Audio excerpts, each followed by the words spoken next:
घरी आल्यानंतर तर घरी एक मिनिट. आल्यापासून त्यांचं 3-4 किलो वजन वाढले हां आणि चांगले जेवतात. हां आता लवकर झोपतात आणि लवकर उठतात एवढं.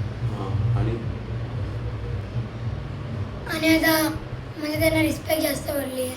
हो हो या बात म्हणजे सोसायटीमध्ये ना इथे द्यायला लागली नको आहे ना. ती पहिले मिळत नव्हती कारण ते पीत होते म्हणून आहे ना.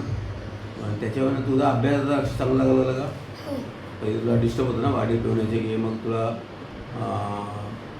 आवडत नव्हतं घरात राहायला किंवा तो त्रास नको होता आहे ना. वडिलांचा त्रास होत होता पिऊन. नाही आता नव्हतं. नाही आता काही होत नाही. आता चांगला अभ्यास करतो चांगला व्यवस्थित. ओके तुझा वडिलांबद्दल तू आता रिस्पेक्ट वाढला की नाही? वाढला का? मम्मी हां वाढला वडिलांबद्दल respect? Bye all the best तुला चांगलं सगळं चालू दे. जे वडील पण व्यवस्थित वागू दे. तू पण चांगला मोठा हो. ओके चांगलं शिक है ना. ठीक आहे. आता अभ्यास करताना पण चांगल्याने अभ्यास करतो.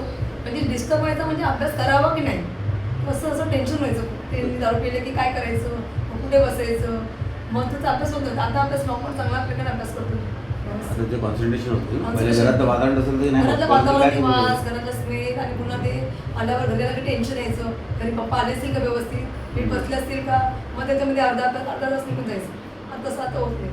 नाही असं होत नाही. आता होणार नाही पुढे आहे ना. आपण अशी देवाचं प्रार्थना शाळेत करूया. आले का घाबरायचे घाबरायचो, आम्हाला भीती वाटायची. पिल्ले का काय येते कसे पडले असतील का, मग उठले असतील का, घरी आले असतील आता का. हे जे त्यांचा जो कॉन्फिडन्स वाढला आहे तुमच्याबद्दल किंवा आदर वाढला आहे, प्रेम वाढलं आहे. ते प्रेम पहिले पण होतं पण ते आपल्या या नशेच्यामुळे ते होतं कमी कमी. आता जो होतं ते कायम ठेवलं तुमच्या हातात. तो वातावरण जे चेंज झालं आहे घरातलं पुन्हा जसं आता मॅडमनी सांगितलं, मिसेस मी तुमच्या मला सांगितलं ते वातावरण तसंच नीट राहावं, छान व्हावं ते तुमच्या हातात सगळ्या गोष्टी आहे ना. ह्यांनी यांचे प्रयत्न केले, केले आमच्याकडे आमच्या टीमनी प्रयत्न केले. आता तुमच्या सगळ्या गोष्टी आहे ना.